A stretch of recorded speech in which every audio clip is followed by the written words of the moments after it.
Ay, mali! What's up YouTube? What's up Axie community? So itong video na to is about clutch moments. Yung mga tipong talo ka na, mananalo ka pa. Tipong merong mga halong swerte, pero mas lamang ang diskarte. So panoorin nyo itong mga to. Sana may matutunan kayo. Kung meron man, don't forget to click that like and subscribe button. So here we go.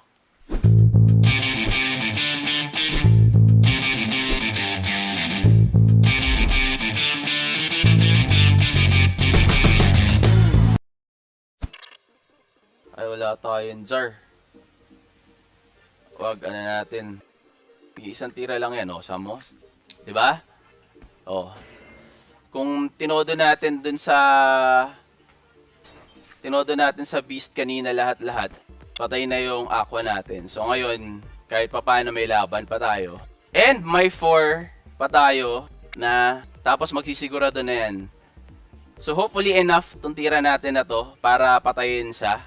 Pero dito magsisigurado na yan. Dalawahin niya na siguro yung tira niya dyan. I'm sure. Oh, tama na. Dalawa niya na yan. Kasi, basa niya na eh. So, hindi na natin nilagyan ng jar. Hopefully, enough. Nako po. Yun! So, dun sa part na yun, nadiskartehan natin siya ng maayos din gamit yung jar barrage. Imbis na inapat natin dun sa beast yung tira, ginawa natin is jar natin yung isa to protect yung aqua natin. And then yung tatlo, isang critical, dalawang nut. So enough para talagang mabawasan siya. And yung jar barrage natin may 80 din na kiliti. May kurot din siya. Which nakapatay dun sa beast niya. So, ginar natin siya. Pero, nung pangalawa, ay yung last turn na, yung second to the last turn pala, ang ginawa natin is, dahil alam natin gagawin ni opponent natin is, titira na ng dalawa yan, para sigurado. Kumbaga, pambasag sa jar. Pangalawa is pang kill dun sa Axie. Ginawa natin, hindi na natin nilagyan ng jar. Okay? So, yung dalawang tira niya, isa lang dapat patay na, pero dinalawa niya, so sunog yung isang energy niya. And then, lahat binuhusan natin sa beast. So, yun ang diskarte natin doon kanina. Medyo nangingilag kasi akong gamitin tong ano eh. Tong beast natin pagka ano eh. Flashback. 2-3 ang ano niyan. Huwag muna. Kailangan muna natin siya. Oh my God! Wow! Dapat tinira na natin. Well, yan talaga. So, dito tayo umatake sa plant. Ayan, dark swoop yan. Sige, go. Sa'yo na yan. Sa'yo na ang beast ko! Hindi ako umatak dyan kasi naabangan ko yan, yung tira mo na yun. So, tingnan natin ngayon. Guys, katulad nun, nakita kasi natin na mauuna yung bird niya, ina-anticipate na natin na pag umatak yung dark swoop ang gagamitin niya kasi mas mababa yung HP ng beast natin. Isang combo, tapos yung beast, kung doon natin kinast lahat ng mga energy natin kanina, wasak yung ano natin, yung strategy natin. So up na lang natin yung shield. And tapos na. Ayan, hindi na siya tumira. So dahil nilagay natin sa plant, ang plant kasi mataas ang buhay, tinaas pa natin yung shield niya.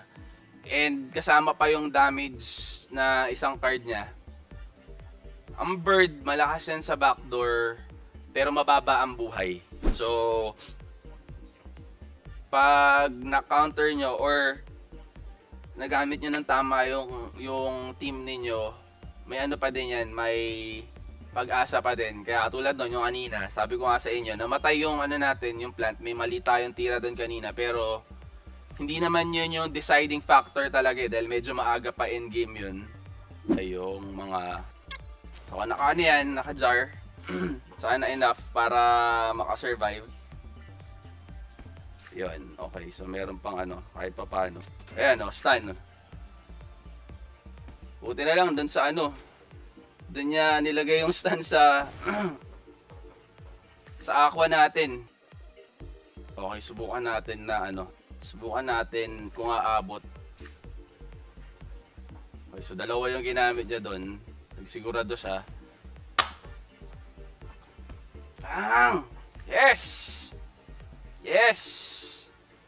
Dala natin yung shield natin. 8, 2, bang! So, jar. Tignan natin kung anong magiging tira niya.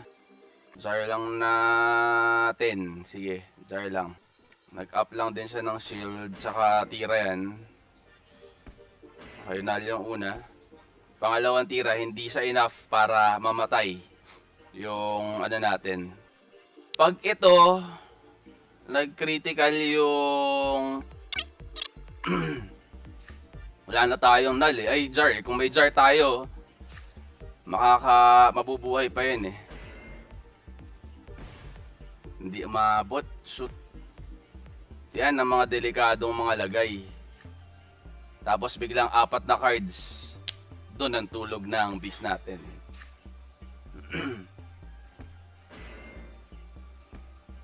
Ayan o. So mukhang panalo pa. Boom! Yes! Clutch moments, yung mga tipong panalo na, natalo pa, baliktad.